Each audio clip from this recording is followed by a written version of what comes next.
Hey everybody, I hope you're doing okay. What I'm showing you right here is the heaven-Earth mirror that exists between the Orion Nebula and the planet Earth.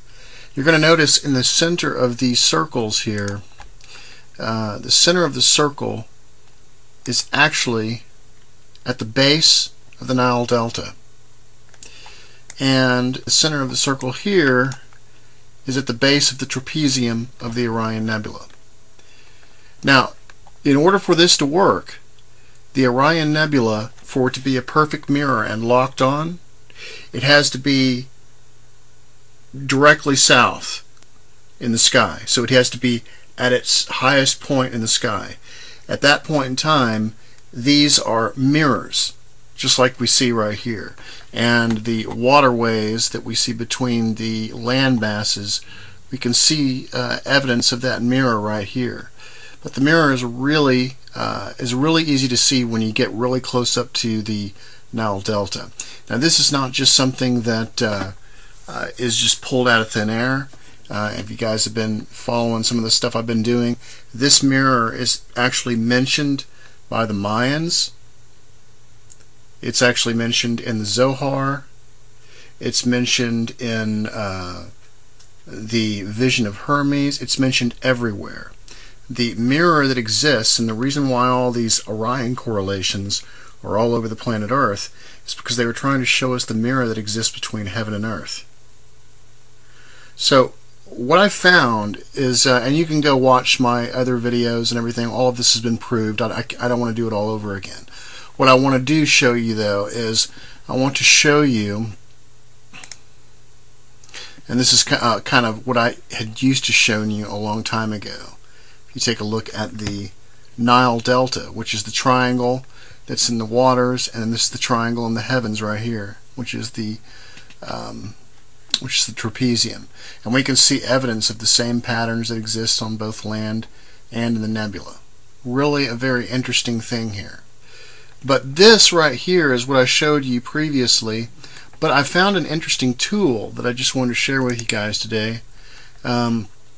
That allowed me to show the transition a little bit easier. So this is the Nile Delta. There are certain places on here that you can take a look at, like if you take a look at this area right here, this area right here, and this area right over here on the right hand side, and then you take a look at the overall pattern of the light versus the dark that follows this area all the way around. Okay, so what we're going to do is I found a way to take this particular image right here, this green one, and there's a specific tool that allows me to only retain the light parts. So what I did was I took this, I duplicated it, and then I changed it to black and white. And then I chose to only retain the light parts of it. So as you can see,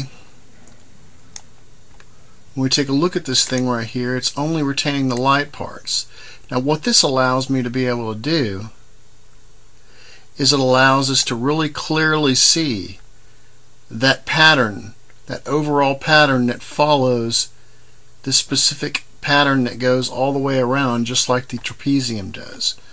So if I take that off, you can see the trapezium does the same thing. We can follow our eyes all the way down.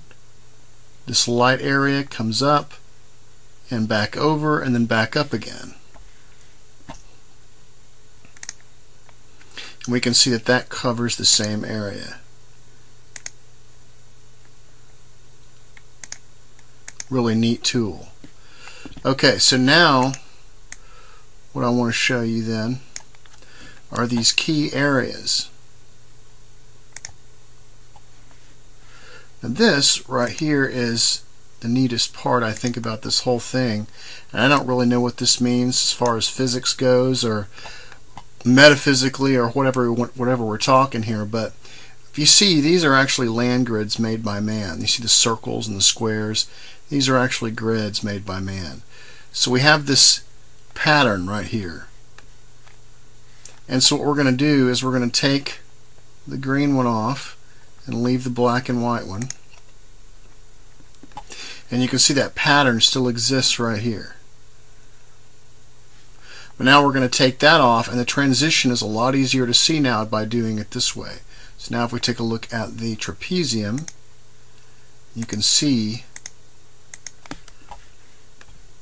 this thing right here in the trapezium.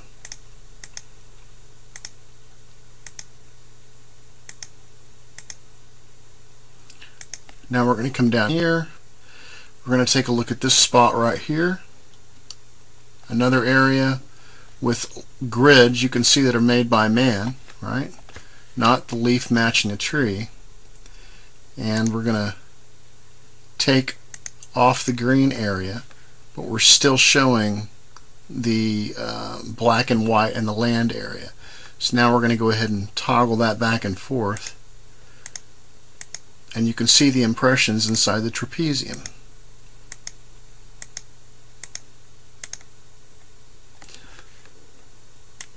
We come down here, and you can see that the land follows this hook and comes back up again.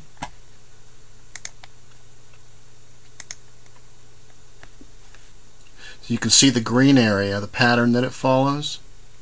Okay, we'll take that off. Now you can see the white area, which is the residue left of it. And then there is the trapezium. Follows the same pattern that we see with the green area. It's the light pink versus the dark pink.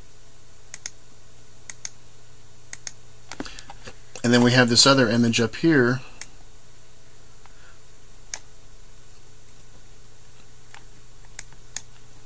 This large thing right here, and it has this dip in the middle. And so if we take a look at here's that dip that's in the middle right here, and you can see it's kind of slanted.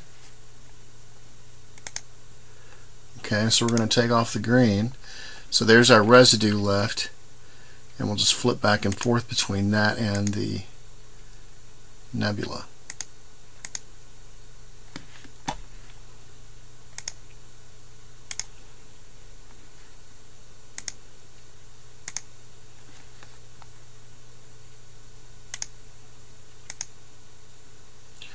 So you can see those spots that I showed you, and you can see the overall shape of the trapezium versus the delta.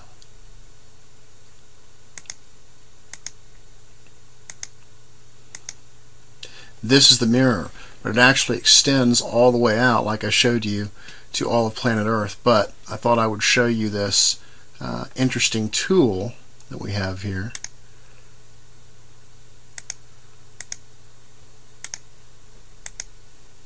It allows us to actually see the outline much easier and the transitions much easier between these patterns that show up in the exact same places on the Nile Delta and in the trapezium.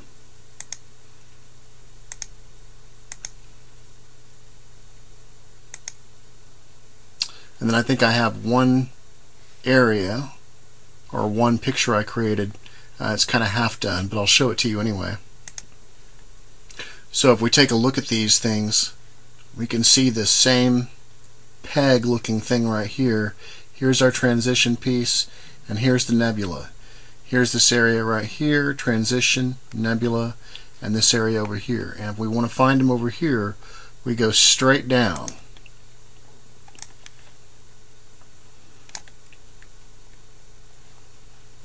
Right here, right here, right here for this one. Right here, right here. This one, and this one. You can see the hook of the green versus the brown right here. And then you can also see the residue of it right here. And then you can see all the nebula follows the same curve. The same curves that you see of the land right here is right here and is right here. And then our last one right here is this thing with the dip in the middle, and you can see that it exists on this side as well. So what this means physically, I have no idea, but it's definitely apparent. And what it is it's this kind of impressionistic on the nebula side. And the way the mysteries actually describe it is it describes that the Earth is more of a solidified, crystallized version of this nebulous area. So this is more of a nebulous, spiritual type area, and this is the crystallized Earth area. And this is the area that the Egyptians have the pyramids to show us the mirror that exists between the heaven and the earth. And the same mirror that they are pointing to is the Orion Nebula, which is the same mirror that the Mayans were pointing to and all these other guys are pointing to. But the strangest thing is that these areas, these grids that are actually made by man, especially this one up here, is very apparent. This pattern that you see right here is very obvious that it's being repeated all the way through. These others, you can see that the same angles that exist down here. It's kind of impressionistic. It's almost like a bruise. And this is where it crystallizes right here. Anyways, I thought you guys would think that was interesting. It was just another tool to show you guys how this mirror exists. And I'll put more out on it, but there's a video I have in my recent uploads. Look for it. It's called Malkuth is Kether in Another Manner. And I go into the detail and show you all of the cultures that point to this area. So anyways, very interesting. You guys take care, and I'll talk to you soon.